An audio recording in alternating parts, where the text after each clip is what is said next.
In 1941, the United States government added iron to your bread. The iron they chose absorbs at 1 to 5%. The iron in food absorbs at 15 to 35%. The word on the bag says enriched. That gap was documented by radioactive tracer study in 1973, published in the American Journal of Clinical Nutrition. The enrichment standard was not changed. A $9.8 billion flour industry sells you the fixed version every day. The fix costs less than a cent per loaf. The $1.4 billion annual market in micronutrient premixes exists because the grain was stripped before it reached you. There is a section of federal code that exempts whole wheat flour from every enrichment requirement entirely.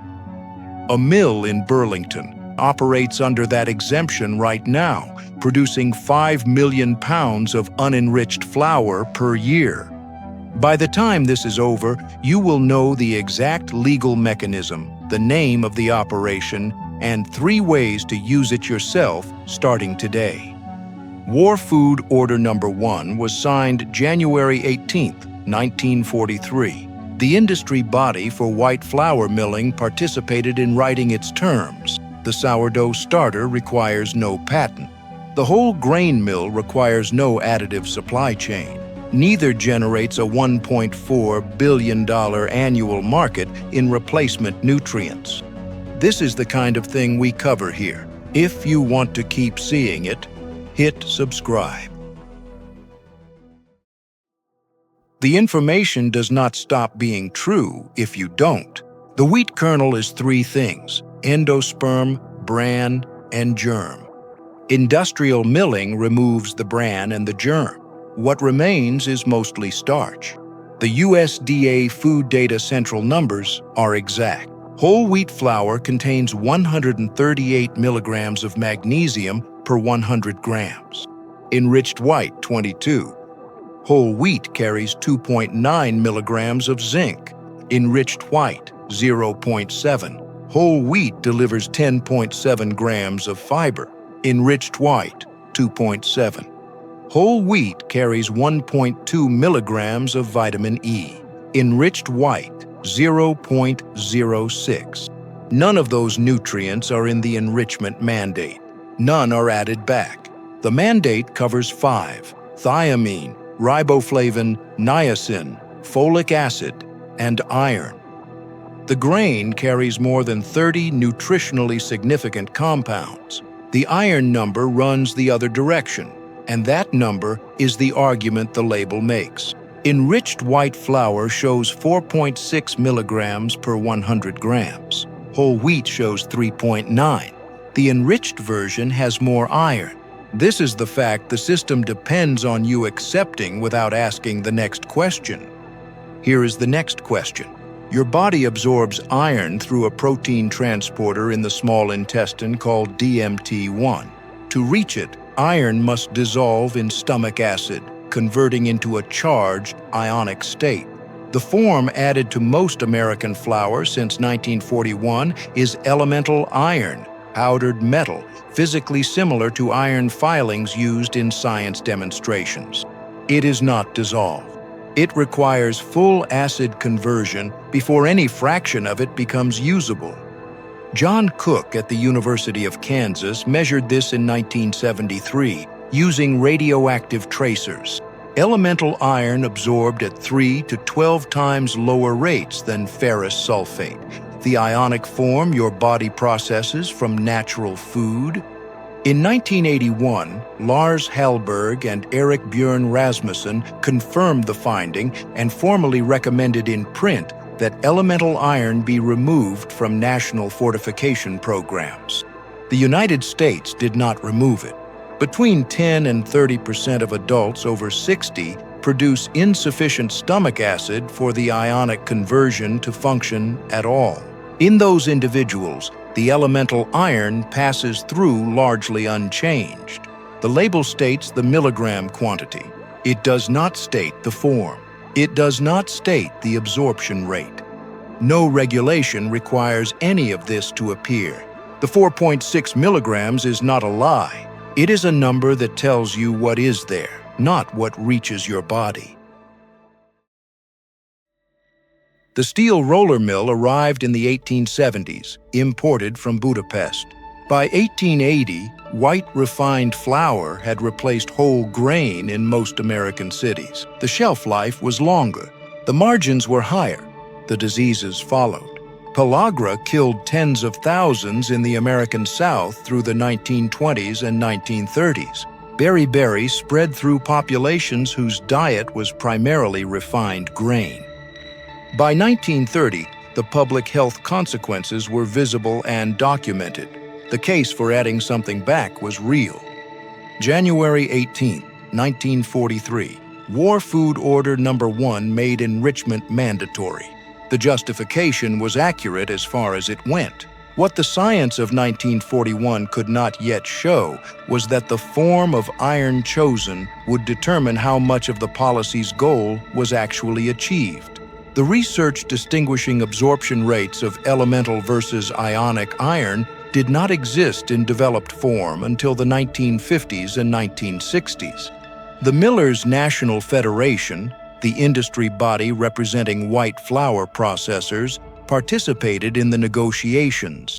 Their documented interest: maintain white refined flour as the commercial standard while neutralizing nutritional criticism through the visible addition of micronutrients. Enrichment accomplished precisely that. The criticism subsided. The product did not change. In 2006, the World Health Organization issued formal guidelines recommending elemental iron be replaced in all flour fortification programs with ferrous sulfate or sodium iron EDTA, compounds with measurably higher absorption. The United States standard was not updated after 2006. It has not been updated since. The North American Millers Association spent $480,000 on federal lobbying in 2022. The Consumer Brands Association, whose membership includes major commercial flour manufacturers, spent $4.2 million the same year. The WHO recommendation is now 19 years old. If you've made it this far, you already know this channel is different. Subscribe. There is more where this came from. In 1900, the average American ate bread made from 4 ingredients. Today, the average commercial loaf contains 23. No law required that change. The word enriched means 5 nutrients were partially restored after more than 30 were removed. Federal standards permit the use of that word under those conditions. The label shows what was added. It is not required to show the before. The iron that passes unabsorbed does not leave quietly. A 2010 study published in the European Journal of Nutrition documented a direct consequence. Non-absorbed iron reaching the colon selectively feeds pathogenic bacteria, Escherichia coli, and Salmonella over the beneficial bacteria that form the foundation of a healthy gut microbiome. Pathogenic bacteria have more efficient iron acquisition systems, giving them a competitive advantage in an iron-rich colonic environment. A follow-up study confirmed the finding in 2012. The iron you cannot absorb feeds bacteria you do not want to feed. The risk extends further for a population larger than most people know. Hereditary hemochromatosis, a genetic condition where the body lacks the regulatory mechanism that signals iron saturation, affects 1 in every 200 to 300 individuals of Northern European ancestry, approximately 1 million people in the United States. For them, mandatory iron enrichment represents a documented ongoing accumulation risk built into every meal containing commercial flour. Iron accumulates in the liver, heart, pancreas, and joints. Diagnosis is frequently delayed by years because the early symptoms, fatigue, joint pain, elevated liver enzymes, are nonspecific. The flour label carries no notice for individuals with iron metabolism disorders. No regulation requires it. It is early morning, the light coming sideways through a single window. The room is cool. The wheat came from a farm 40 miles away. You know the farmer's name. The bag on the counter still carries the smell of the field.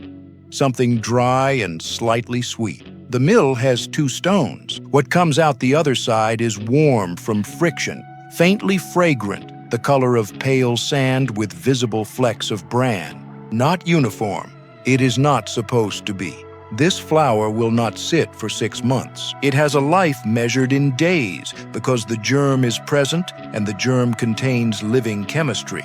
You are baking today because the flour exists today. The dough comes together slowly. No dough conditioners, no reducing agents, no enzyme preparations. The process takes as long as it takes.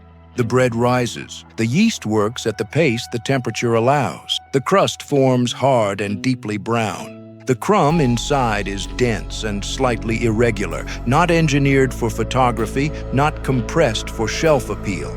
It has flavor that develops as you chew, because flavor is largely a function of what remains in the flour after milling. There is nothing to read on the bag. There is no bag. There is no supply chain between this grain and your body. There is a farm, a mill, your hands, a morning, and bread that contains what wheat was built to contain. Sovereignty. The legal structure that makes this possible is not a loophole. It is a categorical distinction that has existed in federal code since the enrichment mandate was written. Title 21 of the Code of Federal Regulations, Section 137.165, defines enriched flour and mandates the additions. Section 137.200, immediately following, defines whole wheat flour. It contains no enrichment mandate. None. The logic is embedded in the definition. If you never remove the nutrients, there is nothing to restore. Change the product category and the requirement does not follow. Kevin Morse understood this when he co-founded Cairn Spring Mills in Burlington, Washington in 2016. Stone-milled flour, single varietal wheat, farms whose names are documented and traceable. No bleach, no dough conditioners, no bromates, no enrichment. The germ stays in every product. Industrial mills remove the germ to gain months of shelf stability. Cairn Spring makes the opposite trade. Capacity: 5 million pounds per year. The flour is used at Tartine Bakery in San Francisco and Grand Central Bakery in Seattle. Morse told the Seattle Times that 100 years ago, 24,000 flour mills operated in the United States. At the time of that interview, 183 remain. The number has been rising since, quietly. In Gilbert, Arizona, Hayden Flour Mills operates under the same framework. No enrichments, no bleach, no bromide. Heritage and ancient grain varieties, stone-milled at low temperature, available for direct-to-consumer purchase. The direct model is significant. It bypasses the distribution system that favors shelf-stable commodity flour. For anyone without access to a regional mill, the path is more direct than the landscape suggests. Wheat berries, the intact whole grain kernel before milling, carry no enrichment requirement under any federal regulation. They are an agricultural commodity in their most basic form. Purchase them from regional grain co-ops, online suppliers, or natural food retailers. Mill them at home, and the federal enrichment mandate does not apply to you. 3 home mills make this accessible without specialized knowledge or capital. The Mock Mill 100, stone burr, approximately $300, adjustable coarseness. The Como Fidibus, German-engineered stone mill, consistent grind, low noise.